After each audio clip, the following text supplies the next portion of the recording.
du tricotage, voilà, que le maître a préparé pour les élèves. Voilà. Bon, évidemment, vous comprenez que ça ne convient pas du tout. Alors, déjà, moi, je vous envoie au catéchisme de l'Église catholique, qui est la seule référence, au numéro 1051. Chaque homme, dans son âme immortelle, reçoit sa rétribution éternelle dès sa mort. Je répète, dès sa mort. Alors, M. Dumouche va vous dire que la mort, c'est un long processus. Qu'en sait-il? Est-ce qu'il est Allan Kardec? Allan Kardec était un homme qui appelait les morts et faisait tourner les tables. Voilà. Donc, est-ce que M. Dumouche sait ce qu'il se passe après la mort? Est-ce qu'il a été voir en haut? Est-ce qu'il y a des morts qui lui parlent? Fait-il tourner les tables comme M. Allan Kardec? Voilà le problème. Voilà. Alors pour lui, c'est un passage. Voilà, c'est un passage. Or, le catéchisme, évidemment, n'en dit rien. Le catéchisme a le gros avantage d'avoir été composé en français, et c'est pour ça qu'il dit au numéro 1051, dès sa mort. Ça veut dire que c'est pas après la mort. Si je vous dis, dès à présent, je vais vous parler du sujet du jugement particulier. Est-ce que si j'ai mis dès, est-ce que ça veut dire que je vais vous en parler immédiatement ou que je vais vous en parler demain? Ben, que je vais vous en parler immédiatement. Le mot est clair ici, dès, voilà, dès sa mort, en un jugement particulier. Or, lui, eh bien, dit que cette mort, c'est un long processus où on a un grand guignol, pardonnez-moi Seigneur de vous mettre là-dedans, mais c'est lui qui vous y met, un spectacle de grand guignol vous est proposé, avec la venue de notre Seigneur et la venue du démon. Non, mais vous imaginez, et à quel niveau on place notre Seigneur, qui se met à côté du démon. Le démon est une créature. Je répète, le démon est une créature. C'est-à-dire que le démon n'est rien par rapport à Dieu. Il faut savoir, c'est tout. Donc qu'est-ce que c'est que cette mauvaise farce qu'on est en train de nous expliquer ici? Voilà. Donc il y a d'autres passages, je vous lis celui-ci pour le moment. Hein. Ceux qui meurent dans la grâce, voilà, écoutez bien ça.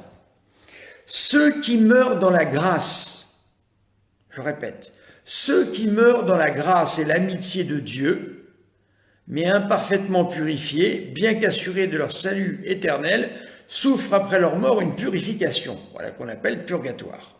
Alors, suivant l'exemple du Christ, l'Église avertit les fidèles. Si l'Église avertit les fidèles, c'est qu'il y a là quelque chose il y a un passage particulièrement dangereux. Moi, j'ai fait un tout petit peu de montagne. Voilà. Je me suis retrouvé un jour dans une situation où c'était un petit peu difficile, et il y avait quelqu'un qui savait bien, qui connaissait bien la montagne. Il m'a dit, attention, je vous préviens, ici c'est difficile. Et voilà. Donc si l'Église nous prévient ici, c'est qu'il y a quelque chose à entendre. Voilà. Je continue. Là-dessus, donc ça c'est le numéro 1054. L'Église, 1056, suivant l'exemple du Christ, l'Église avertit, ça veut dire faites attention. Bonjour Christine. L'Église avertit les fidèles de la triste et lamentable réalité de la mort éternelle, appelée aussi enfer. Alors le problème de M. Dumouche, c'est qu'en fin de compte, pour lui l'enfer n'est même pas éternel. Comprenez-vous? Il n'est pas éternel, il mélange enfer et purgatoire. L'enfer, qui va choisir le démon? Enfin, il faut être complètement fou. La peine principale de l'enfer consiste en la séparation éternelle d'avec Dieu, en qui seul l'homme peut avoir la vie, le bonheur pour lesquels ils ont été créés. Voilà. Alors, évidemment, quand on lit tout ça, on a envie d'adhérer à la théorie de M. Dumouche et de ses sbires, de ses suppôts. Le problème, c'est qu'elle n'est pas catholique. Elle n'est nulle part. D'ailleurs, il ne cite rien. Il interprète des passages dits, parce que ces gens-là, ils forment des disciples façon McDonald's, c'est-à-dire qu'en une formation rapide, le disciple sait tout. Qu'est-ce que ça veut dire? Nous prêtres qui ne sommes rien, selon ce monsieur qui vient de parler, eh bien, nous faisons 10 ans de séminaire. À quoi ça sert? À rien. Si j'écoute M. Dumouche, on a une formation McDonald's. On a la formation M. Dumouche est le Uber de la foi catholique. C'est le Uber de la foi catholique. Donc le Uber, vous savez ce que c'est. Je prononce peut-être mal, Uber, je ne sais pas, voilà. Donc c'est le service rapide. J'ai dû chercher une brique pour comprendre. Pourquoi? Je ne comprends pas. Je ne comprends pas les allusions, mais ce n'est pas grave. De Marie-Lou, qui nous dit qu'elle a cherché une brique. Pourquoi vous cherchez une brique? Bon, bref, c'est pas grave. Donc, je reprends parce que je ne veux pas me perdre dans ce que je dis. Donc, M. Dumouche est le Uber de la foi catholique. Encore une fois, je me moque du personnage. Je le prends parce qu'il est, comment dire... Alors, il y a un mot un peu savant, mais comme il se gargarise de mots savants, tous ces gens-là, je ne vais pas en donner, moi aussi, des mots savants. Hein. Il est une figure éponyme. Voilà, comme ça, M. Dumouche sera content. Il apprend à ses disciples 3 mots savants qu'il répète, et après, ça y est, ils se prennent pour des grands théologiens. Qu'est-ce que c'est que cette catastrophe? D'où ça sort tout ça? Ce monsieur donne des diplômes reconnus par qui? Par qui ces diplômes sont-ils reconnus? Voilà la question. Alors, je continue donc. Monsieur Dumouche donne donne un enseignement Uber, c'est-à-dire facile à assimiler et en très peu de temps on sait tout. Pas besoin de faire des années de séminaire. Moi, pour ma part, j'ai fait 12 ans de séminaire. Les jésuites jadis en faisaient 10, mais ça ne sert à rien, puisque en l'espace d'une semaine, vous savez tout avec ce monsieur. Donc il n'y a pas besoin, voyez-vous. Alors, je reprends. Et ne croyez pas que je m'intéresse à ce monsieur. Il m'est parfaitement égal. Je ne l'attaque pas personnellement, je ne sais même pas qui il est, bref, peu importe. Je le prends comme figure éponyme. Voilà. Encore une fois, j'aurais Tartampion qui serait là, je dirais monsieur Tartampion. Bref. La question est bonne. Alors, comment eux répondent-ils à la question? Eh bien, avec leur festival permanent. Voilà, avec le démon qui arrive, Jésus qui arrive, voilà. Quelles sont leurs principales sources? Les NDE, c'est-à-dire des faits qui se produisent parfois après la mort. C'est-à-dire qu'il y a des gens après la mort qui ont des visions, qui voient un tunnel, dans ce tunnel ils voient une lumière, etc., etc. C'est ce qu'on appelle les NDE, expériences de vie après la mort, n'ont aucune valeur. Pourquoi? Premièrement, les gens ne sont pas morts, donc ils n'ont jamais été au bout du tunnel, ils ne savent pas ce qu'il y a. Deuxièmement, il faut laisser les neurochirurgiens s'occuper de ces questions, et non pas « monsieur, je sais tout ». C'est Géo trouve tout, ce monsieur-là. Hein, Géo trouve tout, monsieur, je sais tout. Vous lui posez n'importe quelle question, il connaît tout. Vous avez le droit de dire votre avis, mon père. C'est pas mon avis, moi je suis en train de donner ce que dit l'Église catholique. Se prendrait toutes les vies pour comprendre. Bon, bref. Alors, donc, je reprends. Que se passe-t-il en réalité? Eh bien, je vais vous donner la solution que donne l'Église catholique. Et M. Dumouche n'en veut pas de cette solution-là, parce que toute sa maison s'effondrerait. Parce qu'il vit de ça. Il dit aux bonnes âmes, venez, je vais vous donner le salut facile, pour pas cher, approchez.